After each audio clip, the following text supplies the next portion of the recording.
को गति हुए तो आपण मैंने कहे समय जहाँ चाहूँ जुगोपयोगी करने आगामी पीढ़ी मैंने हुए तो कीर्तन को दंड आड़ को नहीं गले कि कीर्तन निश्चित भाव कीर्तन ता संस्कृति की आपण मान भाया यदि दर्शक थे सहयोग कले कीर्तन संस्था निश्चित भाव बंचीब एवं अनेक कीर्तन मंडली हेले कहवा बाहुल्य हम प्रभु का नाम जहाँ भी हो रुचु न रुचु खा पिता बुझु न बुझु पढ़ गीता न्याय ताक मानवा पड़ो समर्पण भी मनोभाव करने को पड़ो ना कीर्तन प्राय दंड संस्कृति भाया होगला किंतु आम गहन आपण मैंने जहाँ को निमंत्रण बा आमंत्रण कर आनी ए कीर्तन संस्कृति को आज पर्यंत बयसर अपराह्न खल माध्यम कीर्तन संस्कृति को बंचाई रखि अनुष्ठान गुरु आमर श्रीयुक्त गोपबंधु साहू तांकर प्रेरणा तांकर उत्साह एवं तांकर आह्वान मानी जदि दंड कीर्तन संस्कृति चलिए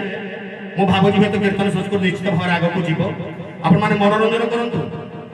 संबलपुरी डांस करूँ डीजे बजातु किंतु ता भितर निश्चित भाव में ओडिशार जो संस्कृति अच्छी परंपरा अच्छी कीर्तन परंपरा तांको टिके बंचाई रखापी अनुरोध रखी तो आम जमा तीन मंडली अच्छु मुझे दिने कही सुरड़ा भाई मान को सार को कह निश्चित भाव में गोटे आलोचना हवा दरकार संस्कृति निश्चित भाव में अपभ्रंशाण को बदल एवं आम दंड कलाकार आगे आम को गोटा कर